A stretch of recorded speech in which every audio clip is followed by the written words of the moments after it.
Salutare, salutare! Astăzi vreau să vă arăt cum se face un test de compresie la acest Opel, motor de 1.2. N-am făcut niciodată și sper să mă descurc. Am încercat la cineva să caut, la prieteni, dar se pare că nici care nu a avut acest tester de compresie. I-am luat de pe internet, nu a fost foarte scump, a fost undeva la 80 de lei cu transport, are mai mulți capeți. Acest tester este doar pentru motoarele pe benzină, pentru că are până la 20 de bari.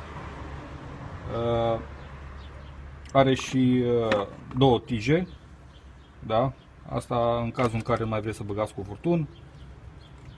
Câte am văzut, se bagă tija și se pune în locul bujiei, da? Bun. De ce vreau să fac acest test? Este din cauza că motorul scoate fum albastru atunci când motorul este rece, când începe să încălzească scoate foarte puțin, dar consumă și ulei. Acum nu știu exact dacă este din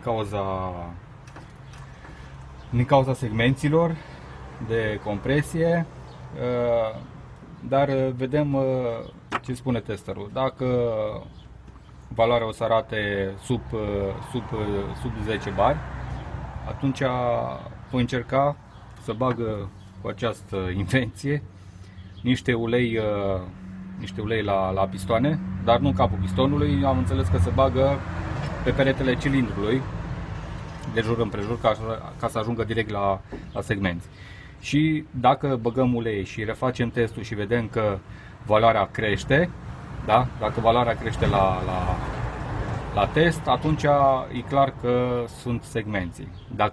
Dacă valoarea rămâne tot la sub 10, atunci s-ar putea să fie și din supape. Să fie supape care nu închid cum trebuie. Dacă la test valoarea compresiei este peste 10, trebuie să fie între 10 și 15, așa am înțeles. Deci dacă valoarea este undeva la 12-13 pe fiecare piston, dar fumul persistă, atunci pot să scap mai ieftin înlocuind și schimbând doar garniturile de la supape. Aia înseamnă că nu mai trebuie să dau chiuloasa jos. Acum să vedem, să începem să facem testul și vedem ce ne arată.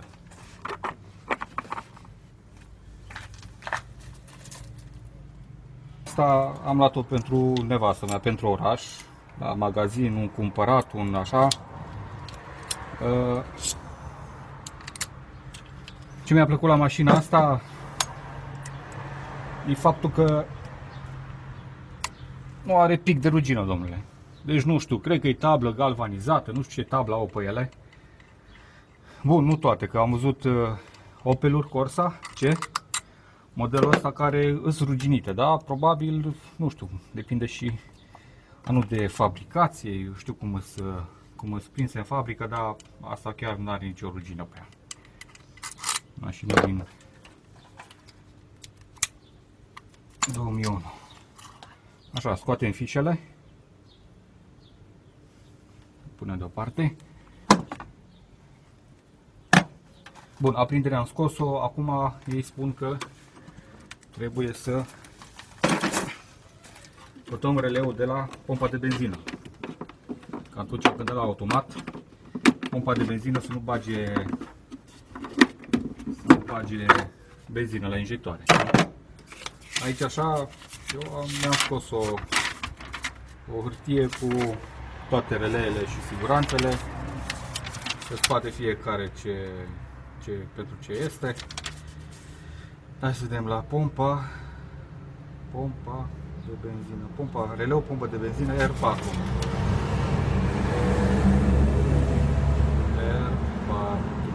R4.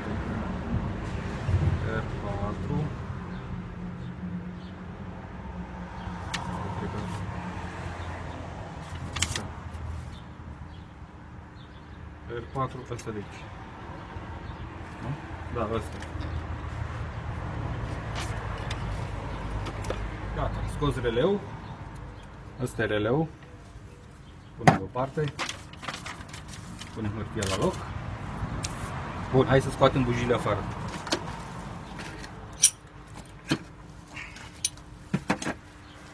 Bujiile, am așa tubulară de 16 cu garnitură de cauciuc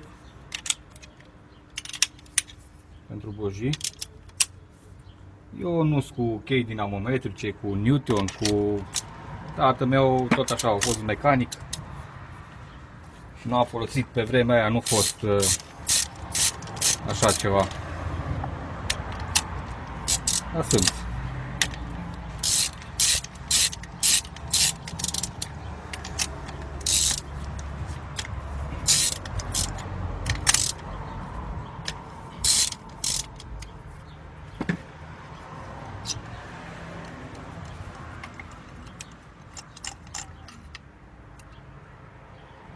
Bujiile sunt bune, nu sunt ude. Am și cameră de inspecție, da? M-am uitat la fiecare piston în cap. Doar cilindrul 1 în cap este alb, curat. Restul cilindrilor 2, 3 și 4 într-adevăr au ceva depuneri. Depunerile normal sunt din cauza uleiului. Că de-aia spun, s-ar putea să fie și pe la garniturile de la supape. Da, dacă acele garnituri sunt uzate, sunt casante, da, sunt tărite, uleiul tot uleiul din capac trece pe lângă garnituri și se duce în capul pistoanelor și le arde. De unde poate să provină și acel fum albastru. Bun, dacă ajung la concluzia că sunt segmenții, nu e nicio problemă. Îl desfaci în bucăți și schimbăm segmenții.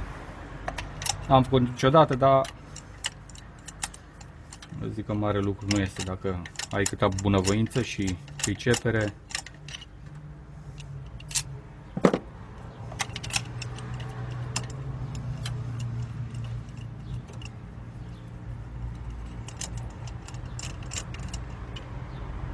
Asta la fel e curată, toate bujiile sunt curate. Nu sunt ude, lucrează în parametri normali. Bun. Am scos bujiile afară. Da. Acum v-am spus, am două variante la acest tester. Ori prin țeavă, ia să vedem cu țeava unde ajunge. Cu țeava este bună, dar cineva trebuie să fie... Nimic, s-a dus jos.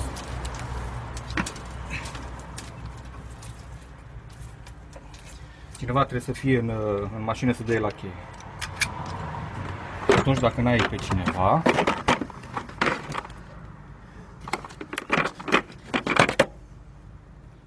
punem cu furtunul. Uite așa.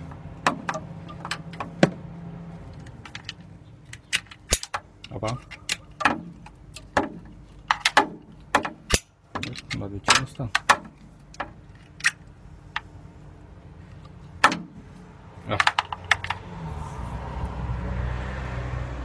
Cineva zicea că nu-i bun cu furtunul, că este prea lung și dă erori. Eu nu prea cred. Nu prea cred. Hai să vedem dacă e bun ăsta care îl avem stas. Da, uite la fix.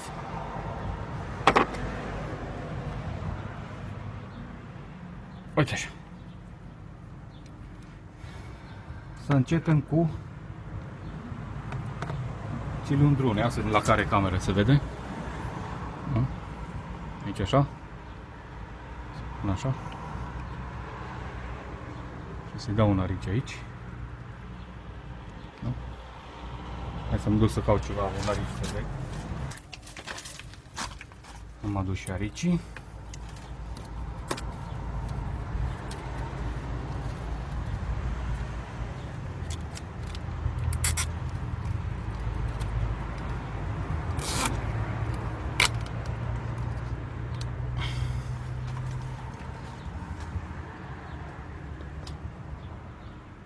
Zic că se vede.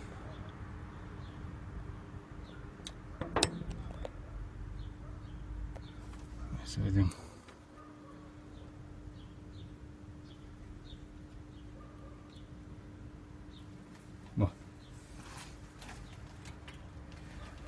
Acum nu rămâne decât să dăm la contact. Dăm cheie. Hai să luăm ăștia să nu pice.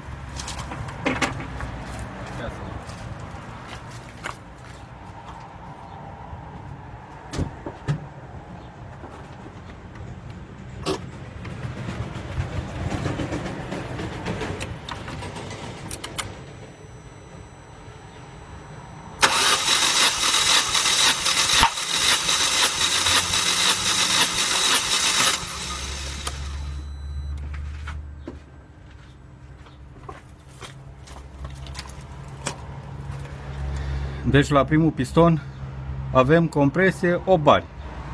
Slab. Foarte slab. Bun. Aici avem o supapă prin care eliminăm, devenim la 0. Da? Hai să desfacem de pe 1. Punem pe 2. Bun, acum mașina are și 180.000 de kilometri. Oricum, ăștia undeva la 200.000 cam necesită set, dar sincer să vă spun, are 180.000, dar încă are vlagă în ea. Trage, dacă o cal și ăsta pentru motorașul ăsta, eu sunt mulțumit. Hai să vedem la cilindru 2.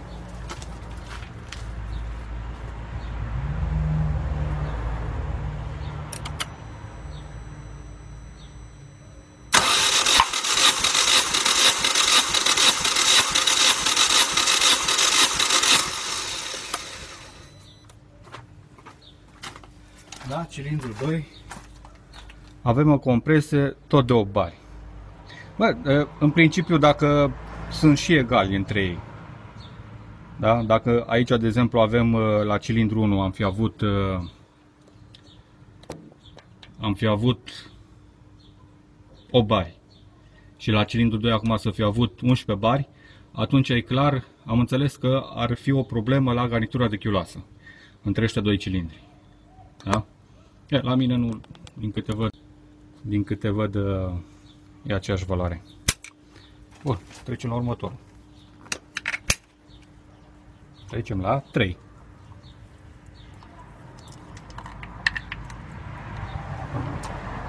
Cilindru 3.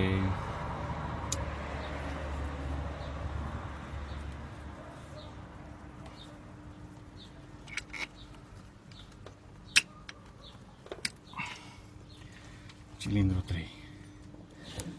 Să vedem asta mai jos. Așa.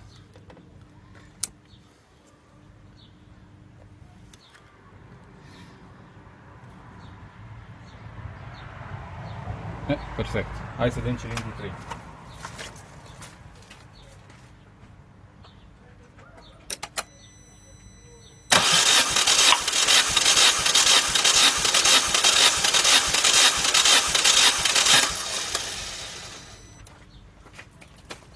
Vedem cilindru 3.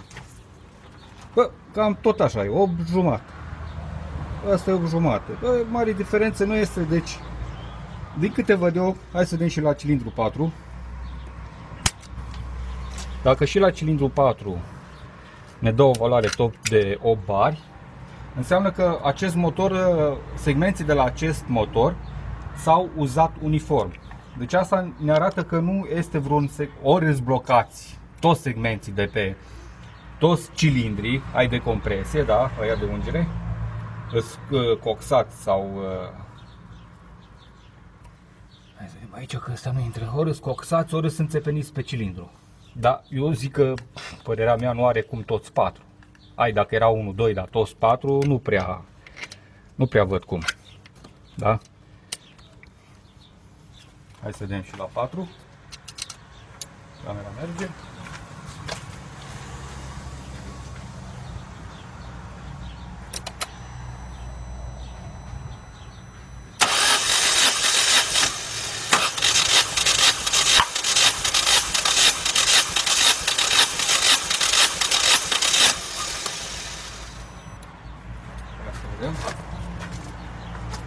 Da, aceeași valoare. Se vede? Aceeași valoare.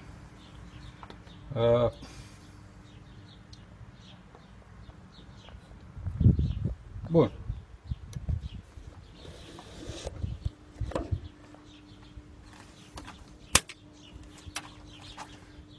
Deci, încă o dată, eu nu sunt mecanic de meserie. Da? Fac și eu ce văd pe la internet, că de acolo învățăm vrute și nevrute. Ca și idee, poate greșesc.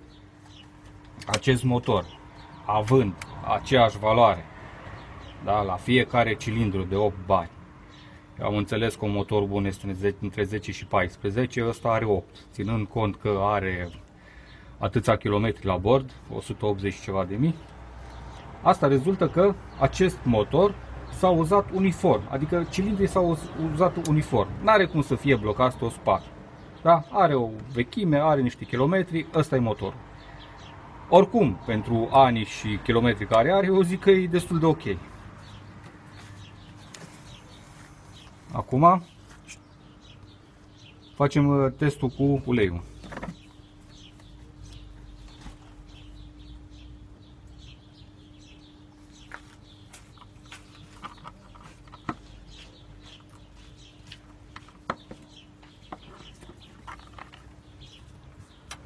Cilindru numărul 1. I-am băgat ulei. Hai să vedem dacă crește compresia. Dacă crește compresia, înseamnă că segmenții nu mai închid cum trebuie.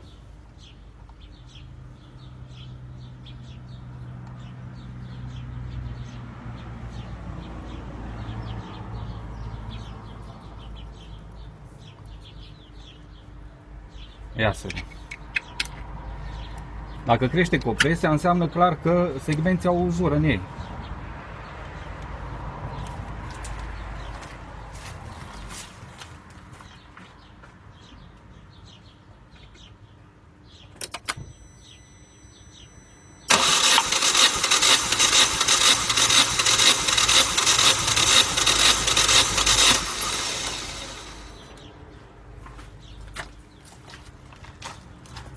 Nu. Tot așa e compresia. Tot așa n-a crescut deloc.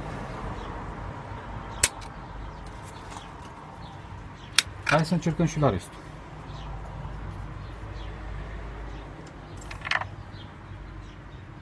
Acum, oricum vă dați seama după ce îl pornesc, cât de adevăratele și ce frumos să scoată.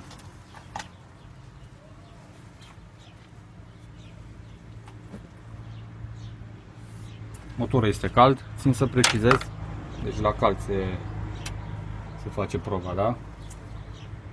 Hai să vedem ce de asta arată.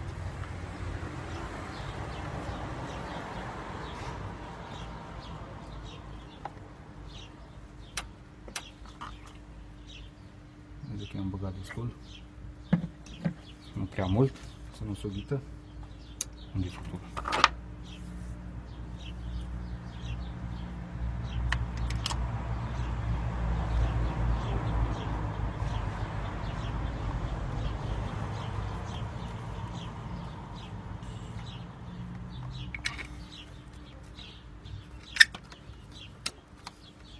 Cilindrul numărul 2.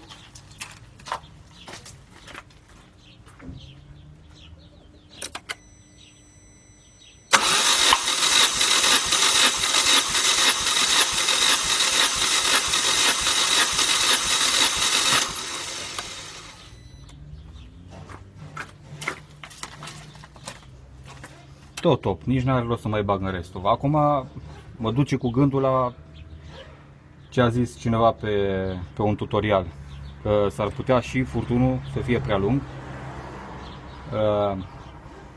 Zicea că a tăiat furtunul și a pus o supapă de sens, nu știu, pe la jumate sau ceva de genul.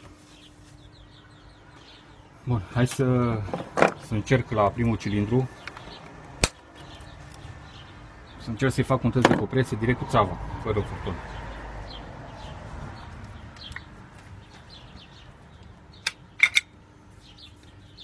Vedem ce zice direct cu țeava. Asta-i țeava.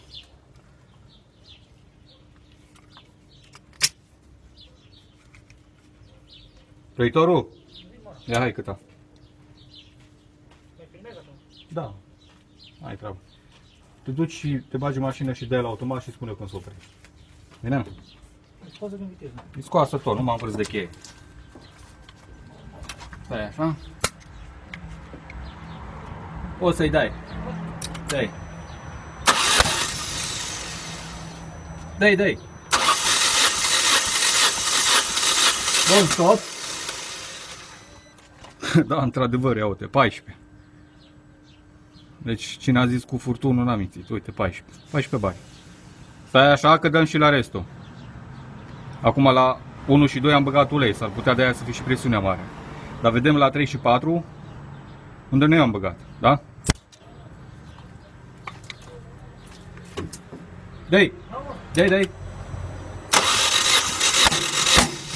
Bun. Deci ați văzut ce presiune are, că nici nu poți să-l ții cu mâna. 14. Da, ia-i contactul. 14, aproape 15 bani.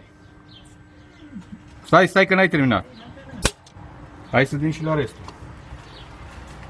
Dai. Bun.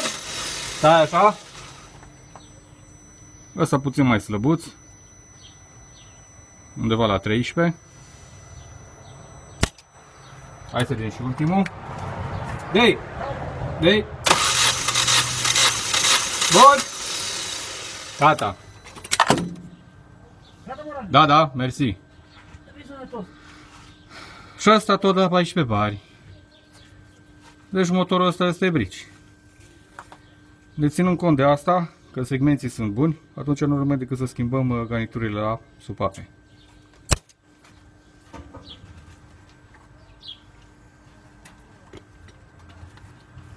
Deci, într-adevăr, a avut dreptate băiatul ăla. Nu era pe un tutorial. Acum mi-aduc aminte că deci acest produs, acest tester, l-am cumpărat de pe EMAG. Și a zis că acolo la EMAG sunt comentarii despre produse. Și acolo țin minte că cineva spunea de acest tester că la furtun nu dă bine. Că de-aia am și rămas în dubii, zic, bă, n-are cum fiecare cilindru 8 bari. Da? Dar cum am zis mai devreme, s-ar putea să fi uzat uniform toți cilindrii, toți segmenții de pe pistoane.